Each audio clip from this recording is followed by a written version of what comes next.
Hi guys, welcome back. आज हम पढ़ेंगे अजाइल मॉडल। हमने काफ़ी मॉडल पढ़ लिए हैं, waterfall model, V model, spiral model, hybrid model और अजाइल मॉडल आज हम पढ़ेंगे और देखेंगे इसमें ये क्यों अलग है। ठीक है, तो सबसे पहले हम स्टार्ट करते हैं। अजाइल मॉडल क्या है? अजाइल मॉडल भी एक कॉम्बिनेशन है इटरेटिव एंड इंक्रीमेंटल प्रोसेस का। ठीक है, इसमें किसी भी रिक्वायरमेंट को, जैसे किसी भी कस्टमर की रिक्वायरमेंट को रैपिडली उसको डिलीवर करना होता है, उसकी एक्सपेक्टेशन के अकॉर्डिंग कोई सॉफ्टवेयर होता है, उसको बनाना होता है, उसको फास्ट डिलीवरी होती है बेसिकली। तो वो कैसे होती है? तो जो इसको बनाने का प्रोसेस है ये इस मॉडल को, इसका है कि जो हमारी रिक्वायरमेंट है, जो मॉड्यूल होते हैं उसको डिफरेंट मॉड्यूल में ब्रेक कर दिया जाता है स्मॉल में, और उसको फिर डिफरेंट टाइप की जो है इटरेशन की जाती है। ठीक है, 3-4 इटरेशन की जाती है अलग अलग मॉड्यूल पे अलग अलग तरीके से। तो उसको स्टार्ट करने के बाद में प्रोसेस सब सेम ही है, प्रोसेस सब सेम है। प्लानिंग है होती है पहले, फिर रिक्वायरमेंट एनालिसिस होता है, डिजाइन होता है, कोडिंग होता है, टेस्टिंग, यूनिट टेस्टिंग होती है, एक्सेप्टेंस टेस्टिंग होती है। ठीक है, प्रोसेस वही है, सेम है। तो ये इंक्रीमेंटल हो गया प्रोसेस। ठीक है, इंक्रीमेंट होता रहेगा। और इटरेटिव मॉडल है, किसी भी सॉफ्टवेयर को बनाते समय उसमें डिफरेंट टाइप की जो इटरेशन की जाती है। ठीक है, जैसे पहली इटरेशन में हम क्या करते हैं, HDLC का जो प्रोसेस है सब वही आएगा। रिक्वायरमेंट होगी, एनालाइज होगा, डिजाइन होगा, टेस्टिंग होगी, इम्प्लीमेंटेशन होगा, रिव्यू होगा। रिव्यू होने के बाद इस पे हम क्या करेंगे, सेकेंड इटरेशन होगी। सेकेंड इटरेशन किस लिए होगी? हमें चेक करना है कि क्या हमारा जो है सही चल रहा है, जो हमने पीछे जो प्रोसेस इटरेशन 1 की है उसमें कोई इशू है तो फिर से हम उसको फिक्स करेंगे। फिक्स करने के बाद फिर उस पर डिज़ाइन पे काम करेंगे, फिर टेस्टिंग पे काम करेंगे, फिर इम्प्लीमेंटेशन पे, फिर रिव्यू पे। ठीक है, इस पे काम करने के बाद फिर इटरेशन 3 होएगा। इटरेशन 3 में फिर डिज़ाइन में, फिर टेस्टिंग, फिर इम्प्लीमेंटेशन, फिर रिव्यू। अगर रिव्यू करने के बाद भी कोई इशू आता है, उसको फिक्स करने के लिए फिर से उस पर काम होता है डिज़ाइन। ठीक है, डिज़ाइन के बाद फिर टेस्टिंग के बाद फिर इम्प्लीमेंटेशन के बाद देन रिव्यू। अगर सब कुछ सही चल रहा होता है, डिप्लॉयमेंट, मेंटेनेंस। ठीक है, और अगर तीसरे इटरेशन में ही हमारा रिव्यू के सब कुछ सही चल रहा होता है तो उसको डिप्लॉयमेंट के बाद मेंटेनेंस में, मतलब डिप्लॉयमेंट में भेज दिया जाता है। मेंटेनेंस तो बाद का प्रोसेस है, कोई इशू आता है, कोई बग आता है तो उसको हम एज मेंटेनेंस उसको कंसिडर करते हैं। ठीक है, सो एक बात का इसमें ध्यान ये रखना है कि इटरेशन अगर आप सेकंड करोगे तो उसके आपके 2 फेज जो हैं बिल्कुल भी इंक्लूड नहीं होंगे। कौन कौन से? रिक्वायरमेंट और एनालिसिस, क्योंकि रिक्वायरमेंट और एनालिसिस हमने स्टार्टिंग में हम कर चुके हैं, तो उसको हम बार बार की दूसरी इटरेशन तीसरी इटरेशन में नहीं करेंगे, क्योंकि अगर रिक्वायरमेंट और एनालिसिस पे ही काम करते रहेंगे तो फिर उसको डेवलपमेंट करने का जो प्रोसेस है वो कब होगा? बार बार रिक्वायरमेंट चेंज होगी तो फिर इटरेशन हम आगे कर ही नहीं पाएंगे।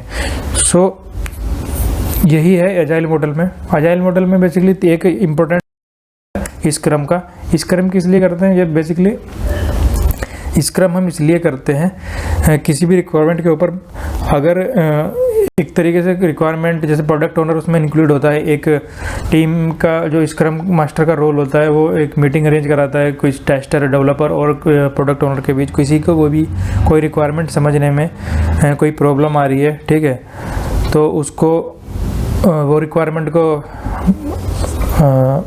एक्सप्लेन करने के साथ साथ किसी भी स्प्रिंट प्लानिंग करना, मतलब टारगेट देना किसी भी प्रोजेक्ट को जो है कंप्लीट करने का, डिप्लॉयमेंट करने का। कोई बग आता है उसमें, कोई बैकलॉग में या कोई भी स्टोरी में बग आता है तो उसको एक टास्क असाइन करना कि भाई ये आपका काम है, ये आपका काम है, ये आपको करना है। तो स्क्रम मास्टर का थोड़ा सा उसका मीटिंग करने का, प्रोडक्ट पे रिव्यू करने का यही काम होता है। ठीक है, स्प्रिंट क्या होती है? स्प्रिंट होती है कोई भी 1 वीक की या 2 वीक की। ठीक है, स्प्रिंट होता है बेसिकली टाइमिंग की, 1 वीक के लिए आपको दिया जाता है इसको कंप्लीट करने के लिए। ठीक है, या 2 वीक या 3 वीक, जैसे भी आपका टास्क के ऊपर डिपेंड करता है। अगर टास्क आपका हैवी है, बड़ा है, तो आपको 2 वीक मिलेंगे। टास्क आपका छोटा है, 1 वीक मिलेगा, या 15 दिन या 1 महीना, ये सब इसमें इंक्लूड होता है स्क्रम में। सो अजाइल में कोई ज़्यादा समझने वाली नहीं है। हमने 4-5 मॉडल पढ़ लिए, आपस हमने क्या कॉमन इसमें पढ़ा है, सब कुछ सेम है। सब में जो है SDLC का फेसेस डिफरेंट है, रिक्वायरमेंट आती है, फिर से एनालाइज होता है, फिर डिज़ाइन, कोडिंग, डेवलपमेंट, फिर टेस्टिंग, फिर ये सब मेंटेनेंस, ये सब हर एक फेस में। बस थोड़ा सा इसमें क्या है, सब में फेसेस अलग अलग तरीके से हम इसको स्टार्ट करते हैं, अलग अलग तरीके से क्लोज करते हैं। बहुत ही ईजी है, बहुत ही आसान है। आपको कोई प्रॉब्लम नहीं समझ में, प्रॉब्लम आती है, समझ में नहीं आता है, आप बिल्कुल बेझिझक कमेंट कर सकते हैं और शेयर कर सकते हैं एक दूसरे के साथ। अपने फ्रेंड्स को आप शेयर कर सकते हैं। हिंदी में रखने का इसका यही मोटिव है कि लोगों को एक्सप्लेनेशन चाहिए। एक्सप्लेनेशन मैंने बहुत ही अपने बेस्ट करने की कोशिश की है। कोई भी प्रॉब्लम आती है तो आप बिल्कुल पूछ सकते हैं, मेल कर सकते हैं, ठीक है। और इंस्टाग्राम भी हमारा आईडी जुड़ा हुआ है, इससे आप प्रोफाइल में जाओगे अबाउट में तो आपको इंस्टाग्राम पे आप मैसेज भी कर सकते हैं।